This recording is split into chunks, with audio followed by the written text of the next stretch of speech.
On September 19th, 1961, on a clear night brightly lit by a gibbous moon near two-thirds full, a couple, on their way back home from a road trip to Niagara Falls and Montreal, pulled into a restaurant they felt would be their last chance to rest before completing what remained of their long drive. Betty and Barney Hill hunkered down at the counter, him diving into his hamburger and her enjoying a piece of chocolate layer cake, followed by a cigarette and a cup of coffee, of course. When the clock read 10:05, it was time to get back to it. They still had another 170 miles to go until they reached their hometown of Portsmouth, New Hampshire. Their estimated arrival, as Barney would mention to his wife getting into the car, looked to be about 2:30 or 3 a.m. Back on the road, they wound effortlessly through the Connecticut River Valley with the couple's little dog Delcy asleep at Betty's feet. The luminous moon, big and bright overhead, the clearest of night skies, and the road quite deserted. At Lancaster, the wide and easy valley road would soon turn into mountains as they continued their way down Route 3. Just south of Lancaster, Betty, having been enjoying the beautiful nighttime setting, the moon in all its glory, and a particularly bright star just below and to the left of it, was suddenly startled to notice yet another star, even bigger and brighter than the first, now situated just above it. Though uncertain of the exact time she took notice, she was completely certain it had not been there before, and oddly enough, it seemed to be getting brighter. She nudged Barney after watching for a moment in silence. Ever the skeptical, logical type, Barney's first impression was that it might be a satellite that had gone off its course. It wasn't anything particularly exceptional in his mind. Later, he would note when he first laid eyes on it, it was quite a distance out and described it resembling a star in motion. They continued their winding path, catching glimpses every so often of this satellite, as it seemed to follow along, parallel to their direction. They would make many rest stops as they continued on their way, noting that despite it possibly being an illusion that the object was in motion because they were in motion, this notion was dashed whenever they stood along the side of the road to walk Delcy, curiously watching the object as it progressed against the panoramic backdrop. Barney became more and more puzzled as he could clearly see it change its course erratically. Around 11 o'clock, Cannon Mountain loomed to their right. Barney slowed the car near a picnic turnout with an amazing view. Again, they watched the strange light, noting its erratic flight pattern, swinging suddenly north, then west, then began heading, seemingly right toward them. "It's got to be a plane," Barney would say as the light grew bigger. Closer. Or a helicopter, he thought. But there was no clipping of propellers. No whir of a jet. No sound at all could be heard coming from the object. Watching it through binoculars, it was at this stop that Barney suddenly began to feel as if they were being observed by the thing. And as he looked, it did seem to be getting closer. They continued on their way.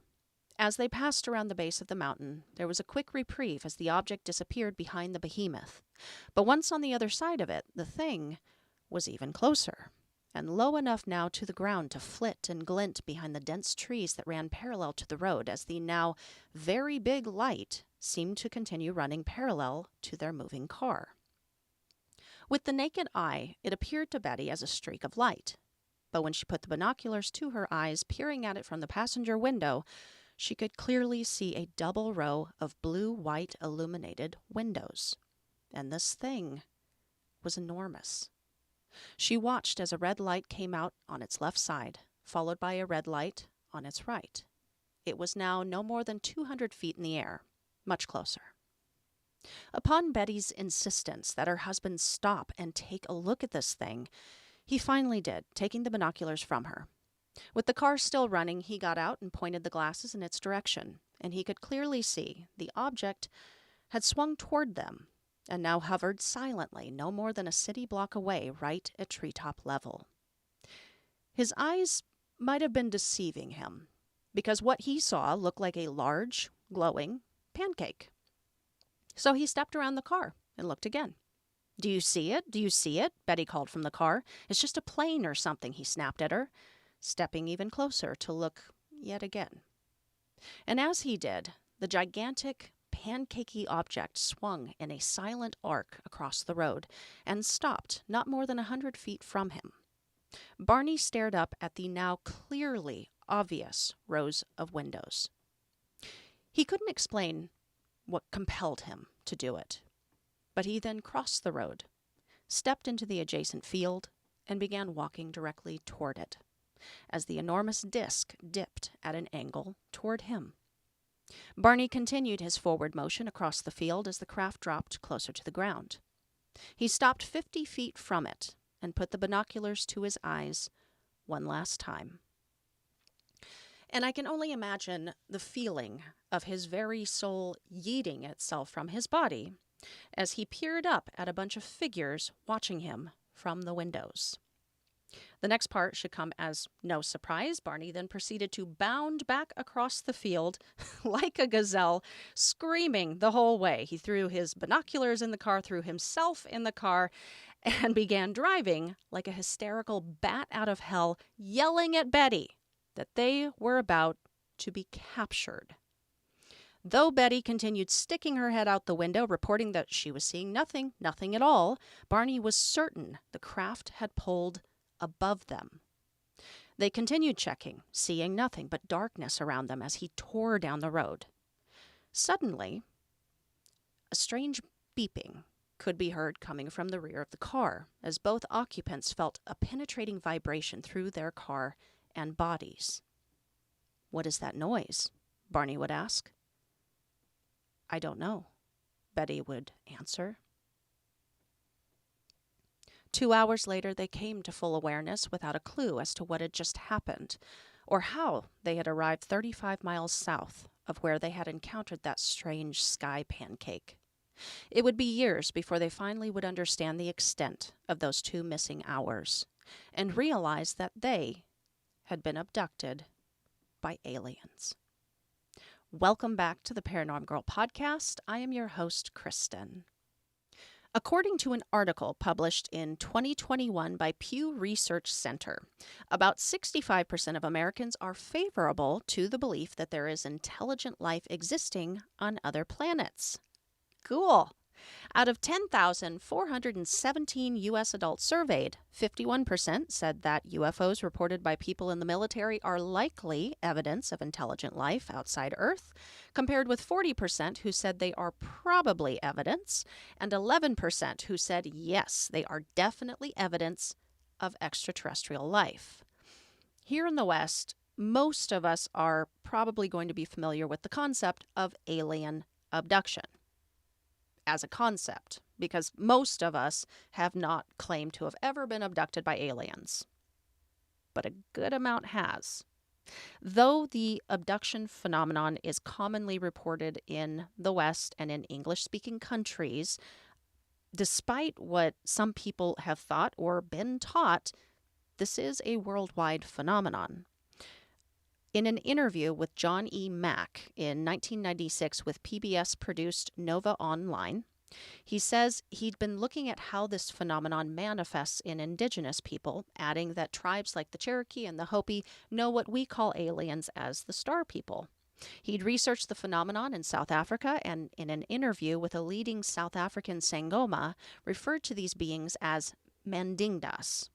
He investigated an abduction of a farmer in Brazil and had just received a letter as of the time of that interview from a person in Malaysia reporting the same.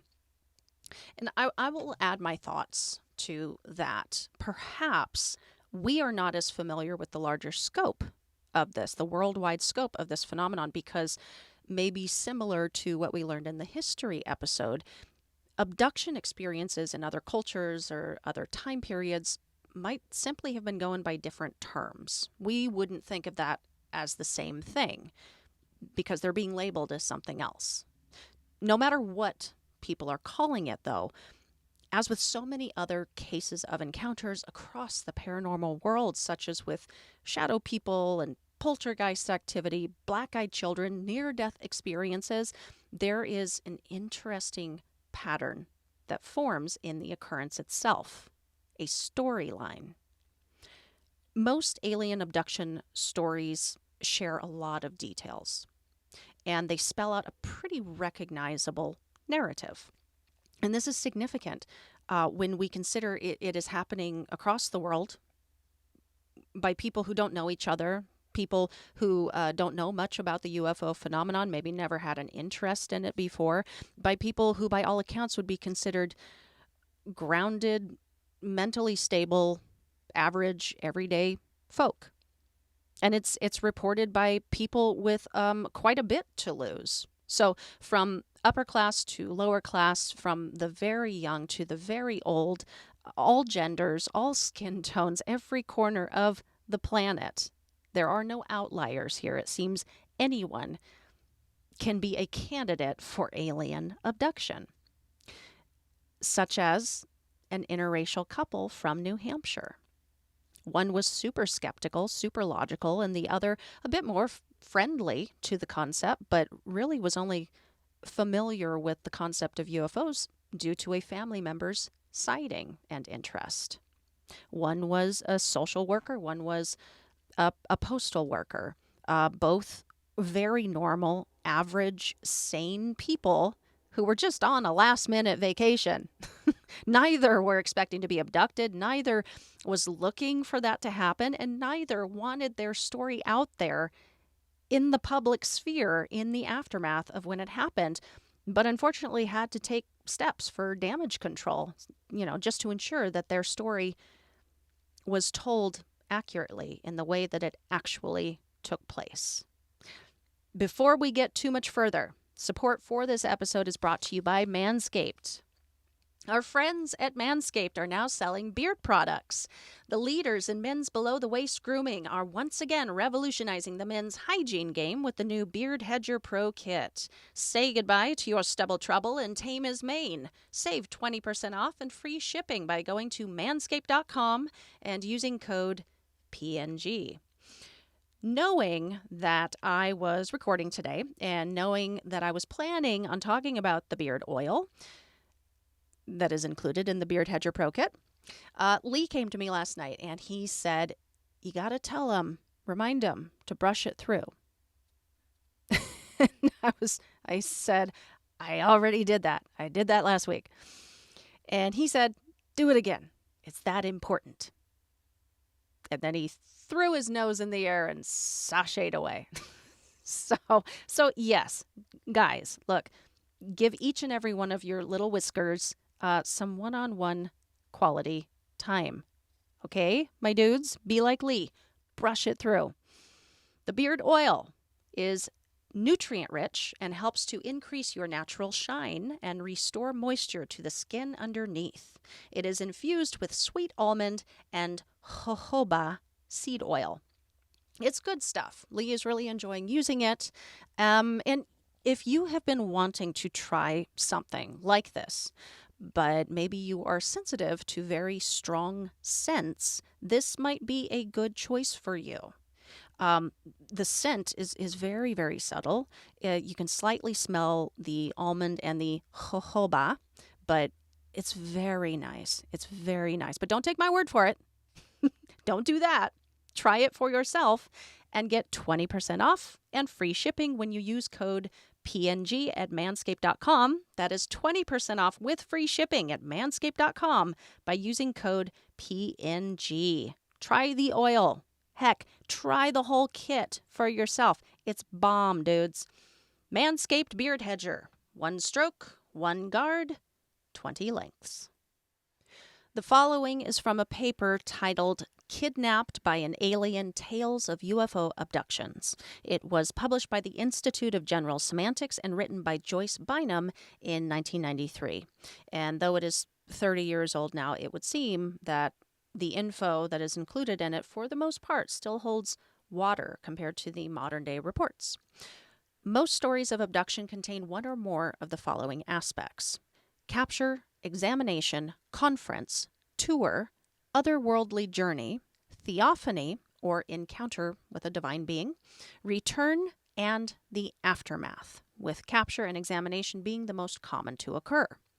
While hundreds of unique and occasional elements might be included in various reports, a similarity can definitely be seen in core descriptions of the craft, the examination room, often equipped with dome ceiling and no sharp corners, lighting that is diffuse and uniform, The examination table included as the only piece of furniture in the room, the air being heavy or misty, and the temperature cold. Then there are the entities encountered, often described as humanoid, no more than 5 feet tall, with large, hairless heads, enormous eyes, slit mouth, practically non existent nose, and tiny or absent ears. Their skin is often gray, their bodies often slender, arms are often described as quite long, and legs described as unusually short. Abductees can often sense a leader, and then there are the others who serve under them.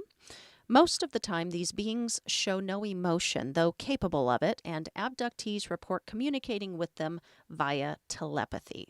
And specific themes that we see in cases of abduction consistently include the focus on reproduction, with both sexes having reported genital inspection, men reporting sperm samples taken, and women reporting a pretty horrific way to receive a pregnancy test with a needle straight into their abdomen. Another theme is that the being's home planet is devastated or dying, and they are searching for new plant species and animal species from Earth. They themselves also might be searching for a new place to call home. Other themes include the giving of prophecies or warnings to the abductees in the vein of moral, ecological catastrophe, or self-destruction via nuclear weapons. And finally, the theme of deceit and indifference, with the beings being seen as polite but coldly indifferent, and abductees often feeling manipulated or coerced during their experience and doubting the being's motives following that experience. Now, the after effects of these experiences can be both physical and mental. Physically, abductees experience burning eyes and general visual problems, sunburned skin, rashes, and burns that medical authorities have identified as possible radiation burns, puncture wounds, acute thirst, bladder paralysis, or gastrointestinal upset. Witnesses following their experience report a feeling of being dirty and needing to take a bath. Psychological effects may form in the following weeks that include nightmares, anxiety, personality changes, habit changes, paranoia, and panic attacks. And much like Betty and Barney Hill, many abductees experience temporary amnesia following their experience, often only recalling or beginning to recall their kidnapping via dreams or under hypnosis. And finally, a very interesting commonality is the report of further paranormal experiences such as poltergeist activity, the development of ESP, and the appearance of men in black, and of course reports of further abduction by aliens. So I'm sure we all recognize a lot of the information that comes from that paper. We've all read more than enough abduction accounts to recognize the narrative. These are obviously details of alien abduction, right? Well, not so fast. Because the similarity between alien abduction and folklore tales of contact with the supernatural is pretty striking. In these folkloric ultra-terrestrial experiences, on occasion, humans enter the other world between pillars of brilliant light risen from the earth, aka the landed UFO. Through a cavern where the light is dim and uniform, whereas abductees enter through a corridor and find themselves in a rounded room with dim, uniform light.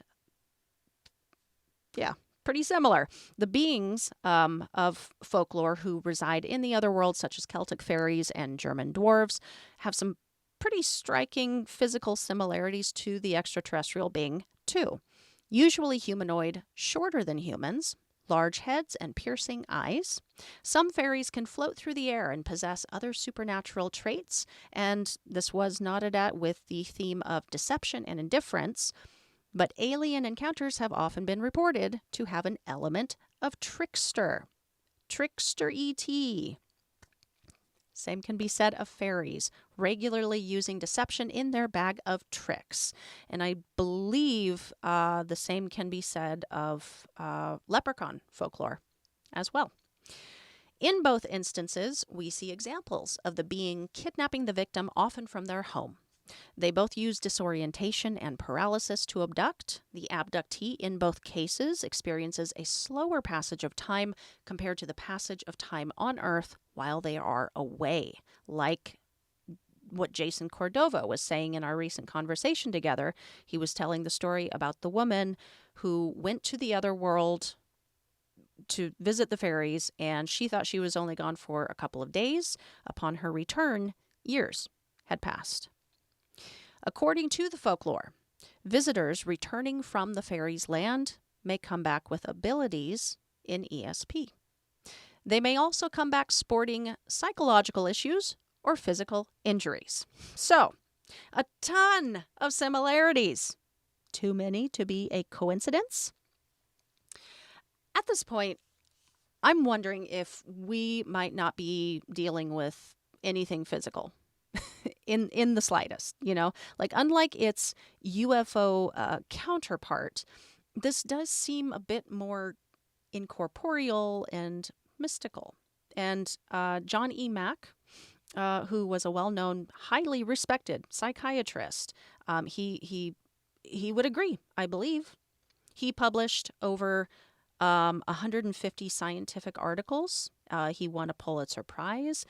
Mack became interested in the alien abduction phenomenon in the 80s and would go on to write 2 books about the subject based on his interviews with over 800 experiencers. After studying so many cases in his time, Mack was of the opinion that while investigators should remain open to the possibility of these experiences actually occurring, he felt they shouldn't be considered as involving actual physical entities, and the experiences themselves should be treated as subjective personal experiences. He was convinced in the reality of the phenomenon, but attributed it to interaction with a spiritual plane, concluding that materialist science was inadequate to inquire in those areas. For anyone following along this season, you are already aware that I have been having one heck of a time trying to make sense between the alien phenomenon and the UFO phenomenon, which, as I've said before, and may be completely off base here, seems to be a physical phenomenon taking place in the physical world. Why? Because we have physical proof of the damn things. But if we consider for a moment what Mack might have been saying with his conclusion that ET encounters, the entities, the experience, is not in itself physical, but taking place on a spiritual level, this whole time considering that aliens were physical, had to be physical, might have been the crux of my issue. And I'll just leave it at that. Let's move on to some abduction accounts before I get totally sucked into this train of thought.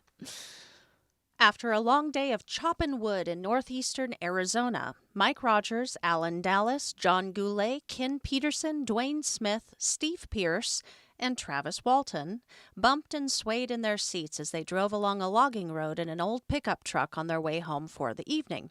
Suddenly, they spotted the light of a forest fire in the distance. Upon closer inspection, they quickly realized it was something else entirely. A very large, disc-shaped UFO sat hovering just above the treetops. They all sat there watching, transfixed by the sight. There were 6 witnesses to this event. While the accounts of each vary somewhat as to what happened next, there's a very odd sense of consistency, which you will see in just a moment. It is agreed at this point that Travis, seemingly determined to get a closer look at this thing, leapt from the truck and ran toward the object. His coworkers yelled after him, but he ran right up on this thing. And this is where total skeptics start to get their undies into a real tight twist. His crew boss, Mike Rogers, claimed that a beam of light struck Walton, throwing him several feet in the air. Goulet and Dallas both said, yes, he was struck, but he just fell to the ground. Ken Peterson said he didn't see a beam of light, but saw Travis lying on the ground. And Steve Pierce actually refused to say whatever it was that he saw. He seemed a bit frightened of whatever that was. Imagine that. Would you believe that these variations have caused controversy and helped to fuel the skeptical speculation ever since? I mean, there were some other causes, but the fact that this is one, it's just like, am I crazy? Like, aren't they all still telling us the same consistent details of there was a giant UFO just chilling, and then our friend was on the ground? Like how can skeptics just brush over the giant UFO part of the story, and then that something knocked Travis to the ground part of the story? It's like, yeah. I would have believed it all, like the UFO, the abduction, yada yada. But that not every single scared out of his wits man in that truck could tell me the exact lineup of events in the exact order that it all took place. Sus, yo, major sus. Like, something is certainly rotten here. It's like, absolutely crazy, you guys. Walton himself would claim that as he approached the object, a beam of light suddenly appeared from the craft and knocked him unconscious. So he didn't really clear that up. But anyway, so at this point, the boys would have a proper freak out once their friend was on the ground, as one might be prone to do, and they took off. They sped away. Not far away, not far. After a brief interlude of them trying to grapple with what they had just witnessed and not wanting to leave Travis behind, they decided, let's go back and get him. And so they did. But unfortunately, after finding the exact spot, searching, calling out for Travis, Travis was nowhere to be found. Gone girl. Okay. Travis claims that he awoke in a hospital-like room on a table with a rectangular-like object suspended above his body and a curved, dark, gray appliance folded over his chest. He described the environment as humid and uncomfortably warm and says upon awaking, his body was racked with pain and weakness. He became aware of large eyes peering out at him from the dim light and realized he was surrounded, or being observed, by 3 short, bald creatures dressed in what looked to be brown-orange coveralls. Their skin was pale with a marshmallow-like texture. Not sure what that means. And their faces made him think of fetuses. Small noses, slits for mouths, no visible ears. He freaked and hysterically lashed about, which sent the creatures scurrying out the door. Travis took the abrupt opportunity to flee himself. He ran down a curved corridor and found himself inside of a round room with only one pedestal chair in the center. When he approached the chair, the room darkened and stars appeared all around him. That is pretty kick-ass. Someone that appeared very human, aside from his incredible amber gold eyes, wearing tight blue coveralls and a clear helmet, led Walton to another room that appeared to be a hangar. Travis described observing 3 or 4 disc-shaped craft parked inside it, ranging from 45 to 60 feet in diameter. He was led into yet another room, where 3 other human-like beings assisted Travis onto a table and placed a clear mask-like apparatus over his face. And he would remember nothing or be conscious of anything else until he came to 5 days later, outside of a town 16 miles away from where he was abducted. He claims when he came to, the craft was departing above him. Travis's condition was reportedly weak, disoriented, and confused. While Travis was having his ordeal, his co-workers were under suspicion of murdering him and concocting this wild UFO tale to cover it up. Like, I could think of some easier, more believable tales. That's just me. They were all interrogated by local authorities, subjected to intense questioning, and given polygraph tests that were administered by Arizona's top polygraph examiner, who concluded that the loggers were telling the truth about what they saw and what happened. All but one test came back positive, with that final polygraph showing inconclusive. So not entirely negative, not entirely like showing that he's lying, just inconclusive. After the boys had reported their friend missing and what had happened, a massive search operation was launched. Extensive combing over of the area and surrounding area on foot and horseback, sniffer dogs on the case. They called in jeeps and helicopters. However, nary a sign or body of Travis could be found.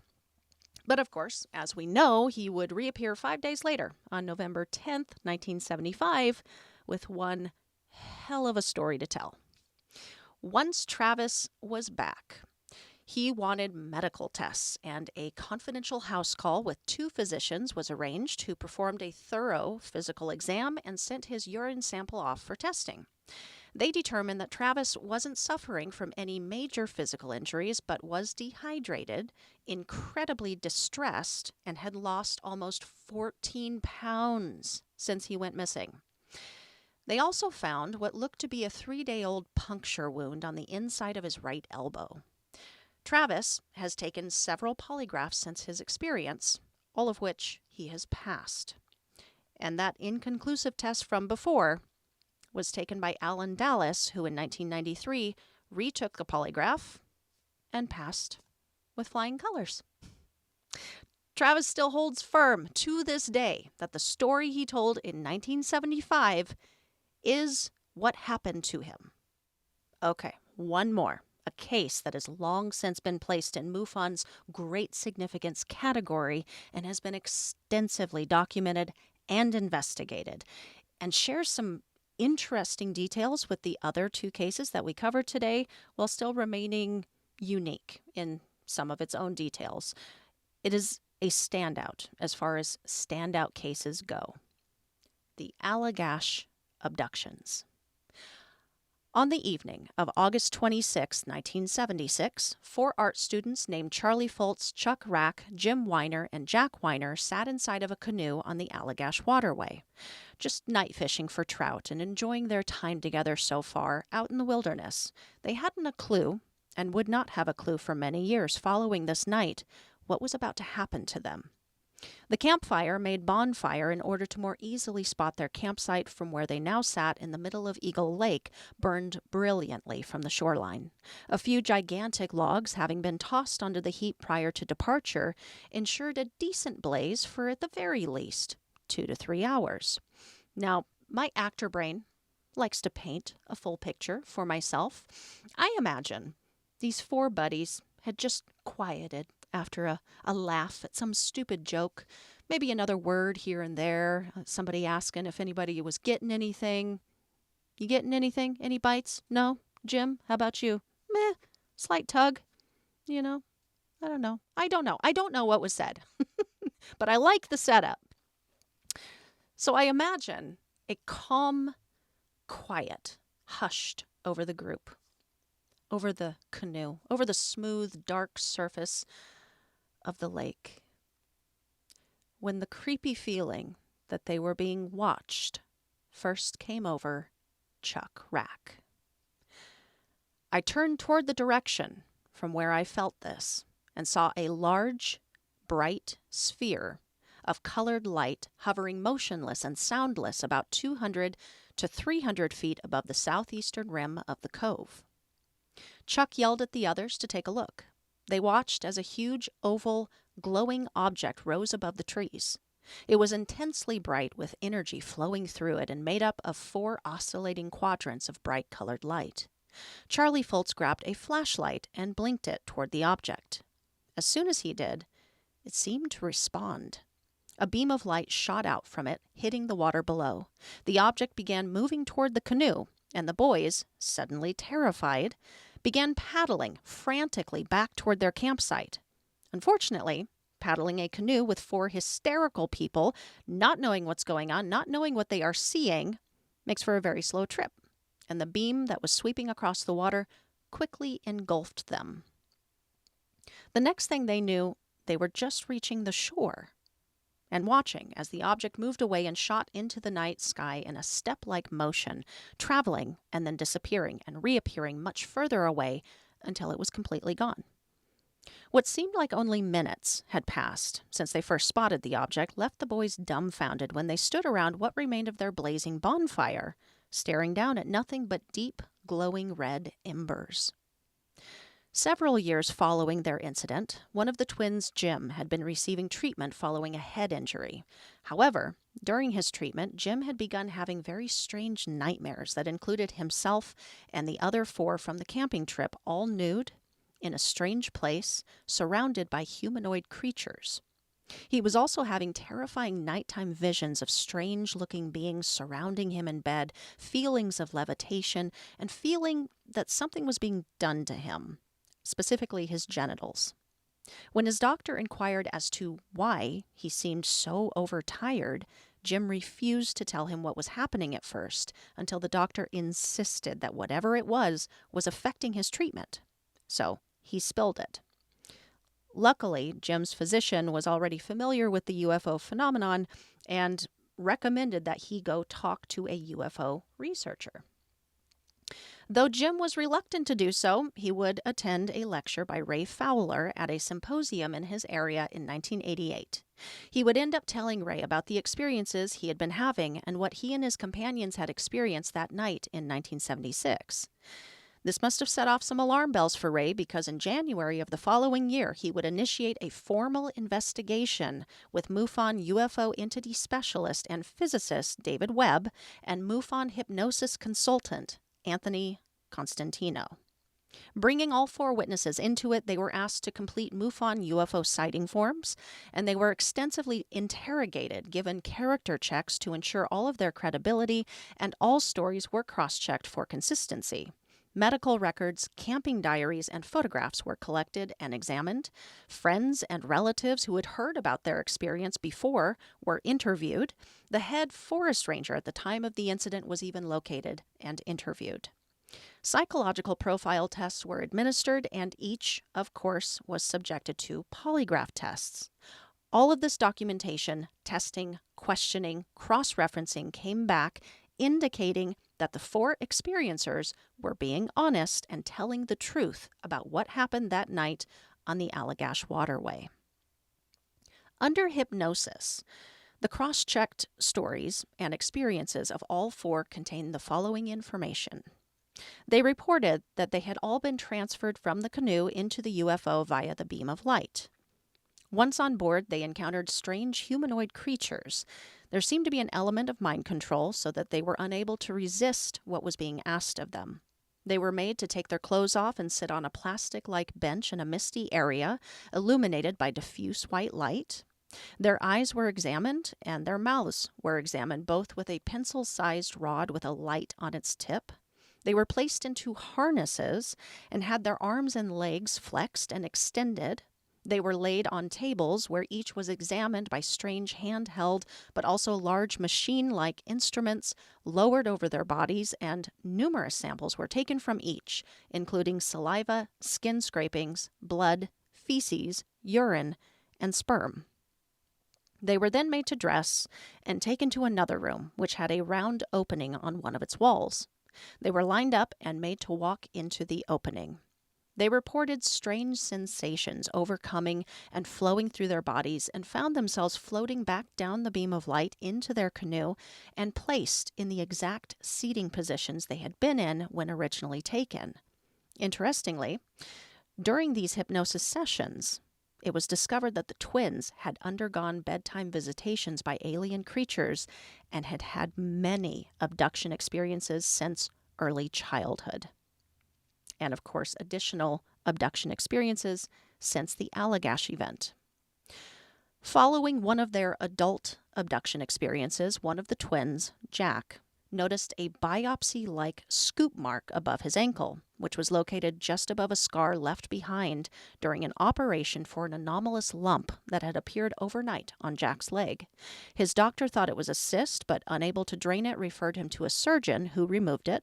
Local pathologists did not know what it was and sent it to the Center for Disease Control in Atlanta.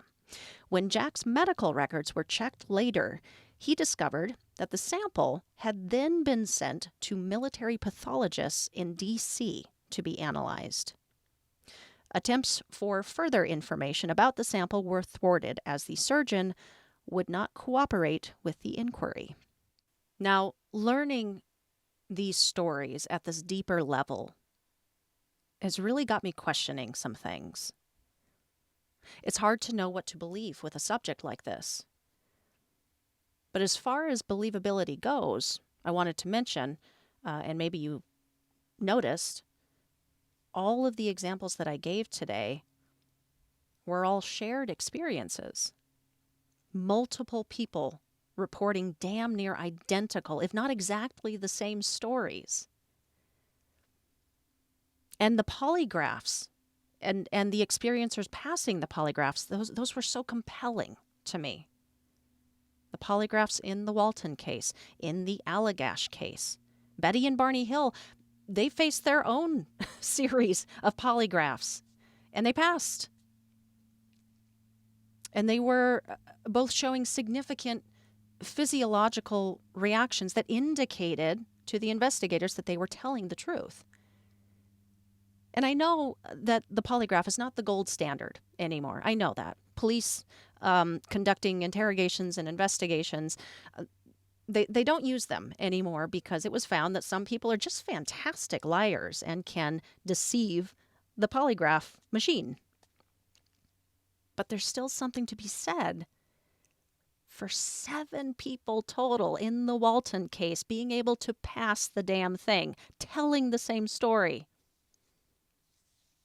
One person being able to deceive it, that's one thing. Absolutely, of course.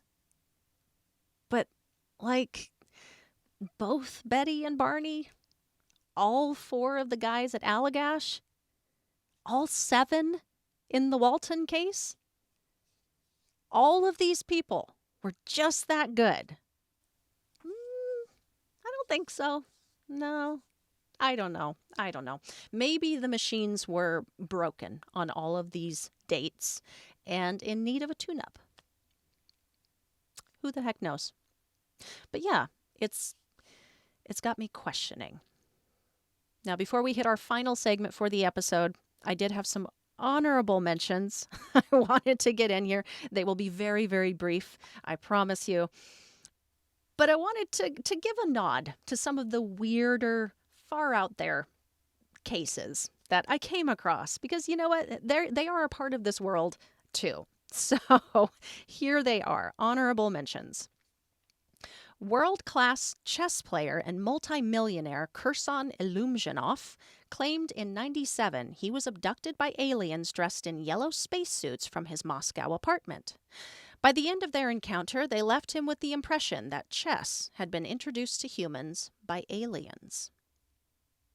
Simon Parks, who was a Labour Party councillor for the English town of Whitby, claimed he was the child of a 9-foot-tall, green-skinned alien woman.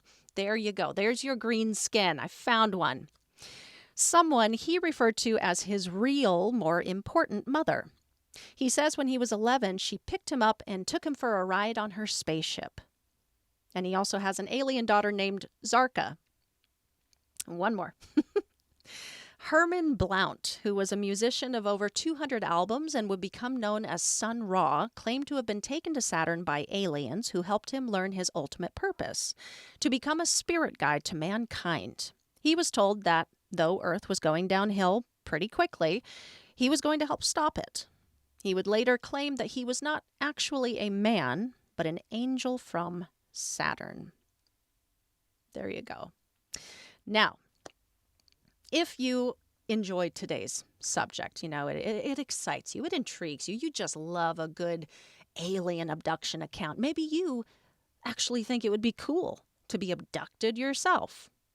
I am so sorry to tell you that the final segment on today's show is not going to be something that you want to hear, because I am going to tell you exactly how not to be abducted. Knowledge is power, my friends. Your first line of defense. So here it is, your shield.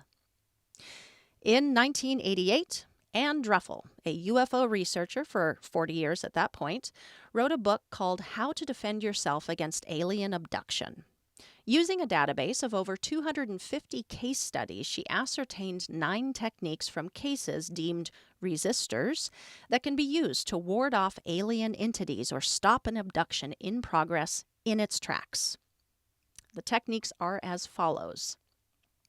Mental struggle, You're going to block their mind control. If you are already in a state of paralysis, as so many abduction accounts report, you must retain sustained willpower. Just like you would in any case of sleep paralysis that you want to break, focus on moving a finger or a toe to break it. The witness must feel a sense of outrage at being attacked in such a manner and maintain strong conviction. Many resistors who have used this technique often reported that it seemed there was a sense of surprise on the part of the alien or being. This technique requires that you be patient. It is a strong, internal, silent struggle that is proven to be effective. Physical struggle. Fight back. This is a good technique to employ if you realize what is happening before paralysis sets in, though it can, of course, be used if you have broken the paralysis.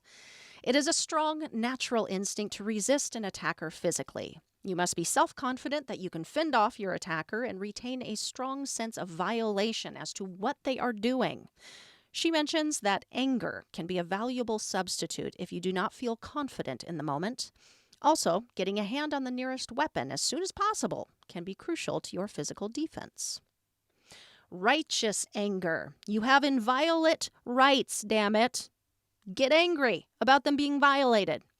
Druffel says that in order for this one to be most effective, righteous anger should be focused on reclaiming your rights and to be left alone, instead of directing hatred directly toward the attacker. She recommends using strong commands, either verbally or mentally, such as, "Go away," or "Leave me alone." Protective rage. Guard your loved ones. This technique is used to assert protection for family members, especially those who are small and virtually defenseless against attack. It is best used before paralysis in conjunction with a thought message to the alien that, though you wish them no harm, you reject their attack and will defend your home and family by any means necessary. Support from family members. This one might go hand in hand with protective rage, but from another angle. But this one is all about strength in numbers. People who are willing to help you must accept that you are in fact being attacked and do everything they can to put an end to your assaults. Druffel emphasizes that this will not work if those who wish to provide their assistance believe that it is a matter of curing you of what they believe to be delusional thinking rather than an actual assault taking place. Intuition. If you tuned in last season, you know all about this one. You know how powerful it is. Listen to your gut when you sense danger coming and be physically and mentally ready to defend yourself against it. This is important for two reasons. The first being you will in fact be ready should an abduction start to take place. And two, it has been reported that aliens often won't even come if they sense that their kidnappee is already prepared to defend themselves.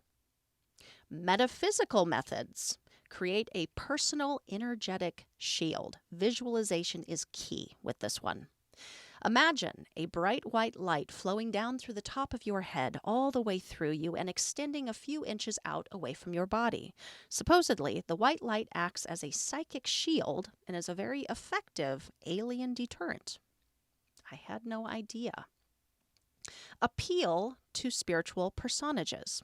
Now, Heidi Hollis, who is well known for her work with Shadow People and the Hat Man, she actually recommends this technique specifically to ward off those types of entities.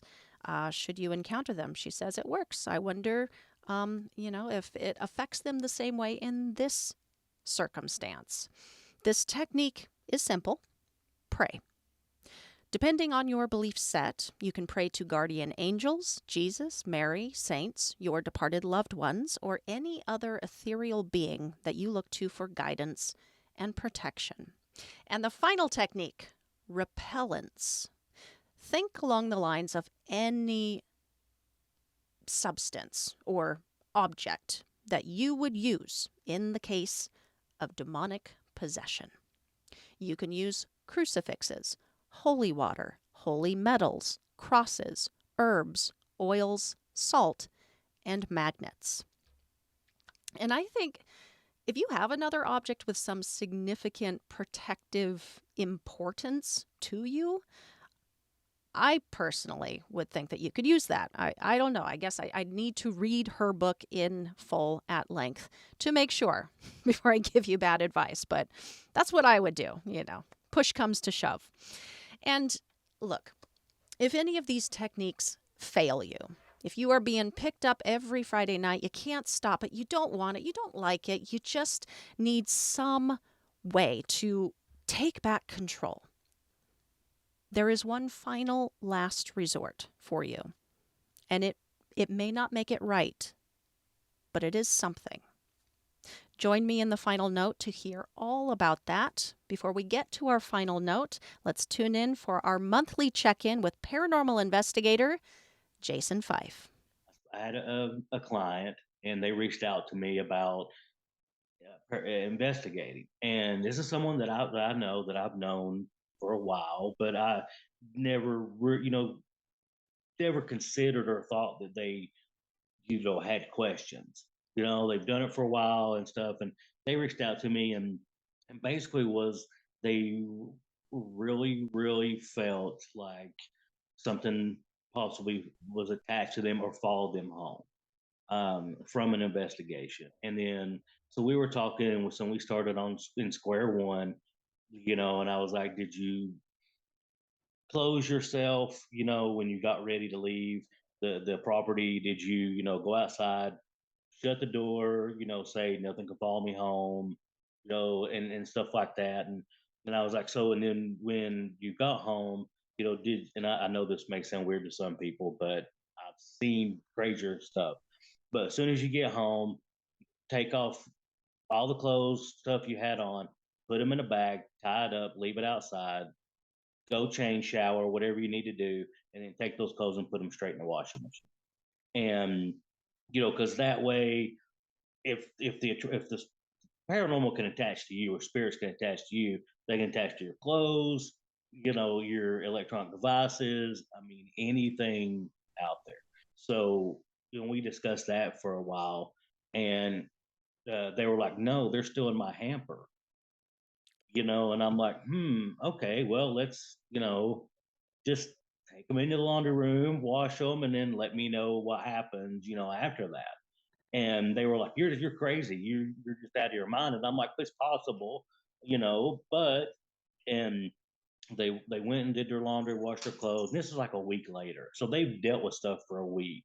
And then when it was done, washed their clothes and everything, and they saged the house. They're fine. They're good. Like as I was like, make sure you sage your equipment, make sure you sage everything that you took with you to that location. And luckily it just was able to happen this time that, they were able to get what was there moved. I've heard different ideas and opinions on the sage aspect of cleansing.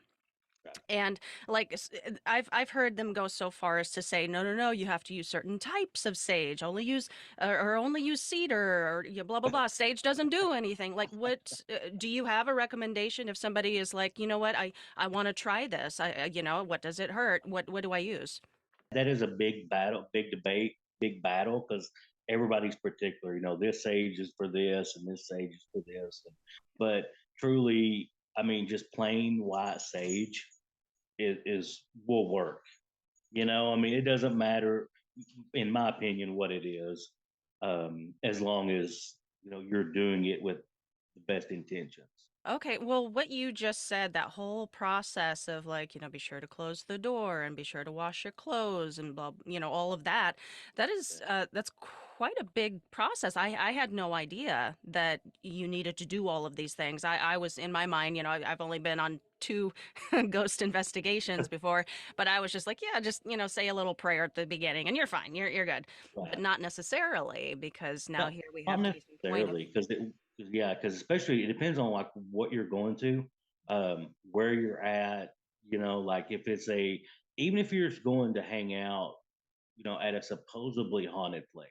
Well, if you get home and in the next couple of days things start happening that are weird or that are not normal, or you're having super, super, super, and I'm not saying this is true, but super bad luck and this and that, and and you're normally pretty, everybody's got their own things, but it's like, okay, what's changed? What's happened? And 9 times out of 10, they're going to look back and be, well, I was over at the haunted place with the friends of mine and da da da da da, and they don't think about it. So it possibly, my theory is it lasts on there to whatever, you've done. And Okay. I don't think a lot of people think of that. Right. What else could, for anybody who's maybe nervous that they brought something home, something attached, some kind of weird energy, what Yep. else could they be looking for in that might be happening around their house that are like, oh, maybe I should clue into this and just notice if this keeps happening or if more things happen. What can people look for? It's just kind of like the odds and ends, I mean, for a prime example, for me, a lot of times, because I know pretty much everything that goes on here, um, but I like to mix it up sometimes. So, I'll come in and there might be something moved, or there might be a little something out of place, or there might, the candle on the coffee table, is maybe half a corner over than what it was before. It's the small things. And then I'll ask Tamana, I'm like, did you, when you lit the candle, did you put it there? And she'll be like, no. And I'm like, I look at the dogs and the cat, and I'm like, was it you guys? And they're looking at me like, oh. So you kind of have to, you have to be really aware of your surroundings. But you're also in the comfort of your own home too, so you don't want all kinds of freaky stuff to start happening. And that's your private place, your comfortable place, and that. So Well, thank you so much for teaching us that. I had no idea. I'm sure some of my listeners had no idea. That is really intriguing and interesting. Did you have anything else you wanted to share for the check-in today? just with that, and I would like to mention if anybody is out in the Miami area, Miami, Florida, there's a good team out there called 305 Paranormal. Um, they're on YouTube and Instagram. Um, Say that but one more time. You broke up a little bit. oh, I'm sorry, it's a 305 Paranormal. Um, they're really good people. They have a lot of good videos and instructional, and they're fairly new to the paranormal uh, experiences and going out and stuff like that. And we've talked quite a bit, about the paranormal and stuff. And they're very, they're a younger team, but they're doing everything they should do as far as taking the baby steps and learning everything and this and that, trying to figure stuff out. But yeah, give them a follow if you're out there, or if you're in Miami, they're like, hey, come hang out with us and we'll go to haunted places. So they're really good people. A couple more things and I'll make it quick. Um, I did send you a picture of the Coliseum Theater, and that's in Corinth, Mississippi. That is Southern Ascensions, and then also Twisted Ascensions. They're the same people. Mm-hmm. Um, they actually, it's a working Coliseum theater, so it's 100 years old, and they're still having performances and stuff there too. Okay. So if you're interested in going, they've got it all set up, the contact information and all that. But it's $200 for 8 hours of investigation. So that's really cheap. I mean, for an 8 hour, and that's for 6 people. And if you have over six, it's like $30 per person. That's Wow. relatively cheap. I'm just throwing that out there because you know, but because it's a functional theater, and they ask that you have three different desired dates in mind when when you call them or get a hold of them, because since it is a operating theater, they have to get with the director to make sure everything's good so that they can have the theater on those days. Okay. I've heard some stories about this place from not them but some other people that have went, and they're like, you get a well-rounded uh, investigation when you're there because it's closed off to them, to the public, but the next night or the night before they may have had a show or two. So you still get the live energy and all that stuff as well as the past spiritual. But you can contact Caden Mask, and that's Caden Mask on Facebook Messenger, or I can give you the number. It is area code 662-284-6502. And you can contact him for booking and stuff like that, just any kind of information.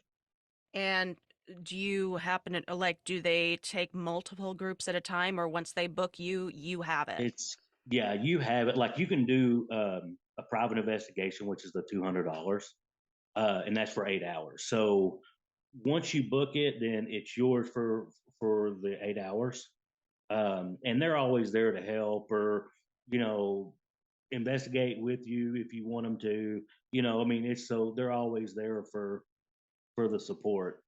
But as far as that goes, I was when he was telling me about it, and I was like, "You're out of your mind." I was like, $200 for 8 hours, and it's a working coliseum, and I hate to say this, and some people may get upset with me, but if you go to Brushy Mountain State Prison, which is an hour from here, it's $1,500 for Wow. an Okay. overnight, and it's a Okay. not working prison, if that makes sense. Like it's not a functionable part of the community, Yeah, yeah, and there's no new energy coming in no there. new energy and stuff like that. And that's what I was looking at too. And he was like, "Well, hey," he said, "we want to get out here and teach people and show them how to do things and not be afraid of the spirit, Mhm. spirit world."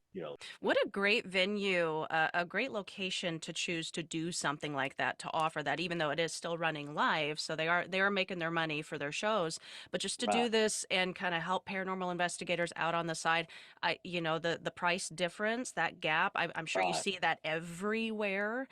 People want everywhere. to get into these places and it's unaffordable. Right. So I love that there's an option like this, and for 8 hours, up to six people, that's not bad. That is not bad at No, all. that was a thing that I was figuring out was I was going, okay, so we have this, then we have this, but the thing about it is, if you go to anywhere else, like even right now to try to get into Waverly Hills, you're looking at 2024, 2025, Right, right, possibly. right. And that's not even a guarantee.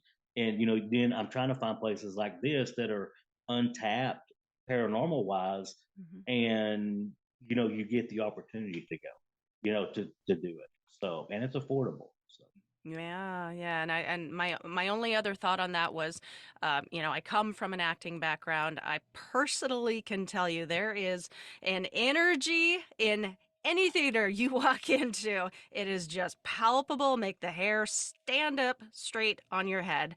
Yeah, there's just something about those types of locations where you're absolutely right. When even shows are going on, or like the audience is coming in and feeling those feels constantly, and it's such extreme extent. Yeah, the stuff sticks and it's there, and people love those places. When you're an actor, when you're a regular play goer, you love those places. So I would imagine if you wanted to hang out somewhere cool after you passed away, that might be that a good spot. that might be a good spot, yeah, because you would constantly have activity, or you would be the activity, I guess, since you were in the spirit world. The last thing I have, and I'll make this kind of short, is I have a giveaway package this week. I'm a huge fan of anything Scooby Doo and anything Ghostbusters. Okay, like that's my two biggest things. So the first one is I have a Ghostbuster mini Marshmallow Man Stay Puff. I have this, and this is pretty cool because when I ordered this, I didn't realize it was in a big demand at the time, but there are no more. So, because I was like, hey, I'm gonna go back on there and order, one for me for my collection. Then I went and I'm like, oh, no, sold out. I said so. Whoever emails me or messages me, is gonna get a pretty cool. prize. Uh, And the second thing is I haven't even opened it up yet. And I'll keep it sealed until I ship it. So it's a book, but it's also a Ghostbusters book um, of the Little Golden Book series.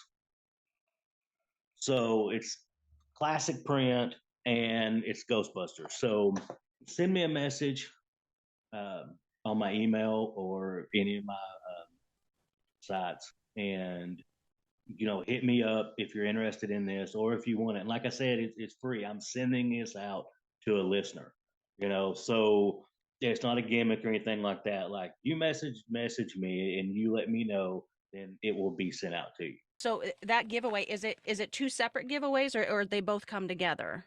I can do either or. So I can send out one and then I can send out to another one, which I think that would be the best thing. Okay. So we'll have one for the ghost for the Stay Puft Marshmallow one, and then one for the Ghostbuster book. So that way we'll have two opportunities instead of just someone getting both of them.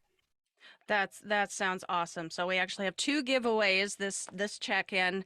And yeah, for any Ghostbuster fans out there, this is a really cool gift, really cool thing to add to your collection. And you've got until March 13th to reach out to Jason Fife at his email or any of his sites. Jason, just real quick, did you want to give us that information? Yes, you can reach me at my email, which is jason575 at gmail.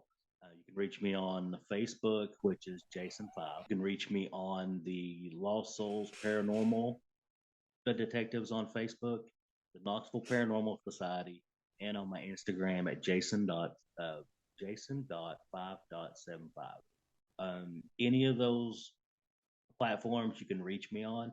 And what I'll do is it doesn't matter which one it is, just send me a message, say you saw me on the show, and we'll go from there. And if you're the first person to hit me up, then you'll get your choice. All right, very cool. You got the information there. I will put all of that in the show notes for you to easily find if you're interested in these giveaways. Reach out. You got some cool stuff heading your way. All right, Jason, thank you so much for joining me once again. This was awesome. As always, I look forward to next time. Thank you very much. Thank you so much to Jason Fife for joining me once again, and thank you for the education, my friend. Always a pleasure. As you heard there at the end, Jason is offering two giveaways right now. Those include the Ghostbusters Stay Puft Marshmallow Man figurine, keepsake, collectible, it's very cool, and a still sealed Ghostbusters book of that classic Little Golden Book series. I think I owned all of them at one point when I was a kid. So anyway, Ghostbuster fans, this is your cue. Send Jason a message via Facebook, Instagram, to his email. I will put all of that contact info in the show notes for you to easily access. The deadline for those giveaways is March 13th. And now it is time for your final note. Sometimes you just can't help a thing from happening. Life happens, death happens, accidents happen. And luckily, if we are planning ahead, there's insurance for that. There is also insurance should you be abducted by aliens. Yes, this is considered a joke amongst insurance salesmen, and it's made very, very clear by the company who sells it that this is a novelty policy and better suited as a gag gift. But according to the founder, who seems to have a pretty good sense of humor, it's not entirely an empty promise, as one claim has actually been paid out since its creation in 1987.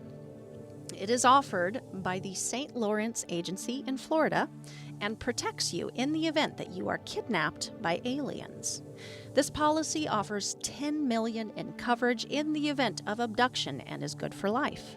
The policy covers outpatient psychiatric care, sarcasm coverage, which is unfortunately limited to immediate family members only, and double indemnity coverage in the event that the aliens insist on conjugal visits, the encounter results in any offspring, or the aliens refer to the abductee as a nutritional food source, or the other white meat.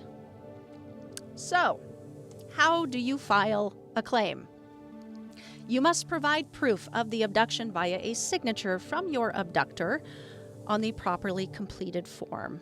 So, hopefully, you would remember to grab that during the utterly terrifying, traumatizing hijacking of your body up into the craft. But if you can provide that and receive a payout, you will receive $10 million at the rate of $1 per year for 10 million years.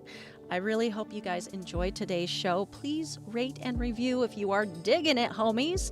And join me next week for a really cool chat with the hosts of Middle Aged and Creeped Out, Todd, Sean, and Nate. Yes, I got all three because I am just that persuasive, baby. Or they are just that nice. That's probably it. That's probably what happened. But I am really looking forward to sharing that chat with you guys. That is a wrap for today. I really want to see you all back here next week. So, stay safe, keep the nightlight on, and sleep with one eye open.